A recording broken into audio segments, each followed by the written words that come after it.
Monsieur le président, monsieur le ministre, mes chers collègues, la troisième révolution industrielle, celle des technologies NBIC, nano, bio, informatique et sciences cognitives, a commencé en même temps que ce siècle. Elle ne ressemblera pas aux deux précédentes, celle de la machine à vapeur au XIXe et celle de l'électricité, du pétrole, des transports et des communications au XXe siècle, parce que son objet n'est plus la maîtrise de la matière inanimée, mais la transformation de notre biologie, de notre génome, de notre intelligence, c'est-à-dire tout simplement de l'homme, tout en dotant les machines d'une intelligence et d'une autonomie propres. C'est le défi de l'intelligence artificielle. Et ce défi en entraîne beaucoup d'autres. Le premier est économique et il est alarmant. Pour la première fois depuis 2 siècles, la France et l'Europe non seulement ne sont pas à l'origine de cette révolution, mais sont tellement distancées que leur retard peut désormais paraître irrattrapable. Les États-Unis avec les GAFAM, Google, Amazon, Facebook, Apple, Microsoft, les Chinois avec les BATX, Baidu, Alibaba, Tencent, Xiaomi, sont désormais en situation de duopole au niveau mondial. Pas un seul acteur européen ne s'en approche, même de très loin. Au cours des 6 derniers mois, le gouvernement a rappelé à plusieurs reprises son intention de redéfinir en profondeur nos politiques numériques. Vous avez vous-même, monsieur le ministre, dressé une feuille de route en 10 points concernant notamment la couverture numérique complète du territoire et la création d'un fonds de soutien de 10 milliards d'euros dédié à l'innovation de rupture. En juin dernier, au salon Vivatech, le président de la République a présidé ses ambitions en matière d'engagement de la France dans ces chantiers d'innovation de rupture, l'Internet des objets, l'intelligence artificielle, le développement des clean tech et des green tech sont autant de perspectives prometteuses pour l'industrie française. Ces initiatives sont de puissants gisements d'emplois et de richesses pour notre pays. À l'heure où nous parlons, Angers accueille la 22e édition du World Electronics Forum, Salon mondial de l'électronique, de retour en Europe pour la première fois depuis 2005. Je crois que vous y participerez dans 2 jours, monsieur le ministre. Cette édition française du rendez-vous mondial des leaders de l'électronique pose la question de savoir si notre pays a encore à jouer un rôle dans l'aventure numérique, si nos territoires peuvent faire partie de la dynamique mondiale des nouvelles technologies et si nous pouvons rattraper notre retard. Elle nous invite aussi, en tant que décideurs politiques, à penser cette révolution numérique avant que le vide juridique entourant ces nouvelles technologies ne nous dépasse. Le deuxième défi est social. Contrairement aux prédictions pessimistes qui ont accompagné les 2 premières révolutions industrielles, celles-ci n'ont pas supprimé d'emplois, mais en ont au contraire créé par millions. De nombreux experts pensent qu'il risque aujourd'hui de ne pas en être de même et que l'automatisation est désormais susceptible de détruire plus d'emplois qu'elle n'en crée. Ils pensent surtout qu'elle est susceptible de créer un marché du travail à 2 vitesses, une minorité d'emplois très qualifiés pour une élite surdiplômée, innovante et maîtrisant les nouveaux codes, et une majorité de travailleurs précaires dont les compétences ne rapporteront pas assez pour vivre, sans parler du chômage créé par la substitution pure et simple des logiciels aux emplois les moins qualifiés.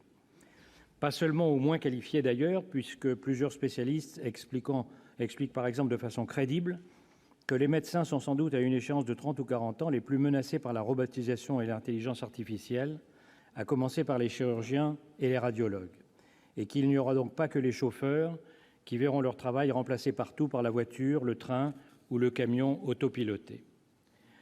Ceci nous amène directement au 3e défi qui est sans doute le plus redoutable, celui de l'éducation. Le plus redoutable notamment pour notre pays, car la naissance de l'intelligence artificielle coïncide avec une chute brutale depuis 2 décennies de la France dans tous les classements internationaux, qu'il s'agisse de l'école primaire, de l'enseignement secondaire ou de l'université, qu'il s'agisse de l'enseignement secondaire, qu'il s'agisse de l'enseignement des mathématiques, de la langue maternelle ou des langues étrangères, ou qu'il s'agisse encore de la montée des inégalités dans l'accès à la connaissance. C'est au moment où l'école va devoir affronter le rendez-vous d'une remise en cause et d'une adaptation drastique au monde nouveau des logiciels que notre pays s'y présente en situation d'extrême faiblesse. La question est simple. L'éducation nationale française est-elle aujourd'hui susceptible d'aborder dans de bonnes conditions la révolution du développement des compétences qui seront de plus en plus transmises par les nouvelles technologies ? À première vue, la réponse paraît négative. Il semble bien que le nouveau ministre de l'Éducation nationale soit fort conscient de ce problème. Mais quel défi va-t-il lui falloir relever ? En 2017, 17% des jeunes Français, selon les classifications et les études internationales, 17% des jeunes Français de 15 à 29 ans sont des NEET, N-E-E-T, Young People Not in Education, Employment or Training. Cette éducation nationale, qui n'est pas aujourd'hui en grande forme dans notre pays, va devoir, en plus de son rôle actuel, former des enfants et des adolescents à vivre dans un monde où intelligence biologique et artificielle devront cohabiter, et cela avec un corps enseignant qui, dans son immense majorité, ce n'est un secret pour personne, ne maîtrise pas encore lui-même les nouvelles technologies. Le quatrième défi est juridique, et pose 1000 questions différentes, inédites et la plupart du temps contradictoires. Quelques exemples seulement. Quel statut pour ces machines qui, de simples exécutants informatiques, sont devenus des apprenants et même des créateurs ? À qui les droits d'auteur ? À la machine auto-apprenante et créatrice ? À son propriétaire ? Au programmateur du logiciel ? À qui la propriété des milliards de données hébergées dans les data centers ? Quelle assignation de responsabilité en cas d'accident d'un véhicule autonome ?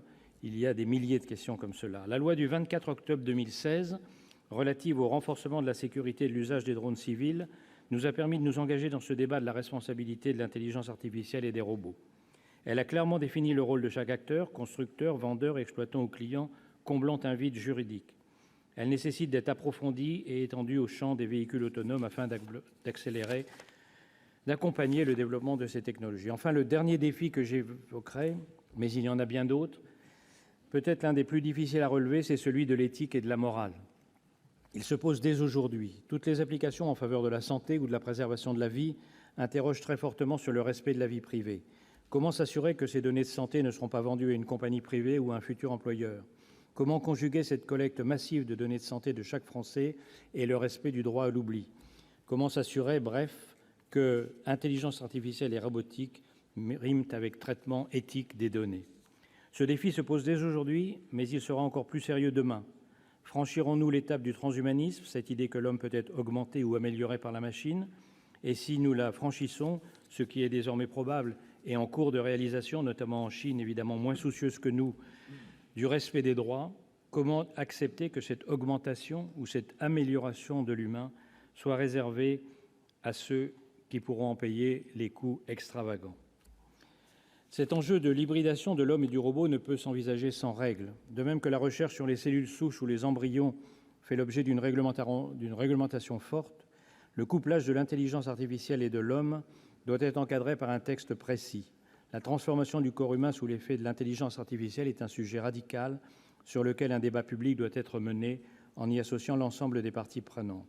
Je parlais des défis éthiques d'aujourd'hui et de demain, mais ils ne sont rien par rapport aux défis d'après-demain, lorsqu'apparaîtra l'intelligence artificielle dite forte, dotée de conscience, mais inscrite sur un support de silicone et non plus sur le support organique de notre ADN et de notre cerveau.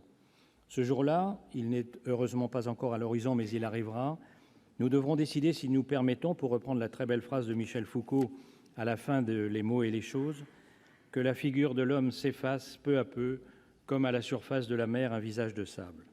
Et même si cette décision est une affaire de plusieurs décennies, peut-être vaut-il mieux commencer à y réfléchir dès maintenant. Il reste un dernier sujet, un dernier problème à adopter, celui de la dimension européenne du sujet. L'Europe est placée devant un dilemme fondamental qui n'est pas résolu et qui la place dans une situation intenable face à ses concurrents américains et chinois. Elle a donné jusque-là la priorité à la protection des citoyens quant à l'utilisation qui peut être faite des données les concernant. Cette position nous paraît une évidence, mais il faut bien comprendre qu'une de ses conséquences est le monopole américano-chinois sur l'intelligence artificielle.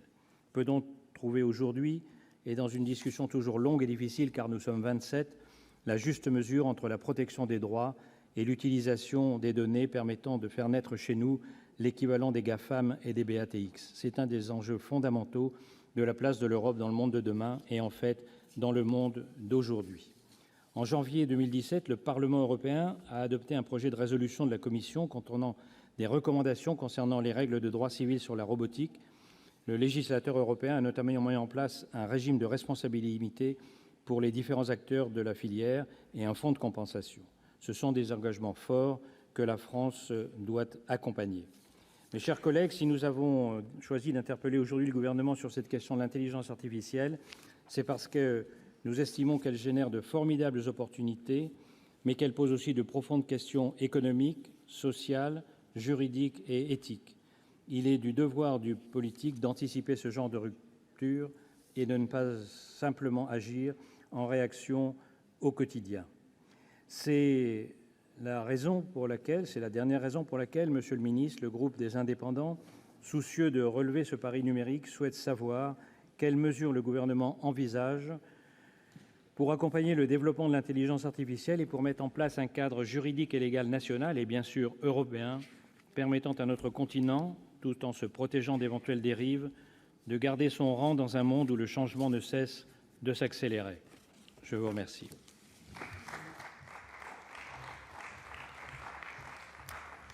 Merci. La parole est à Monsieur Mounir Mahjoubi, secrétaire d'État auprès du Premier ministre chargé du numérique.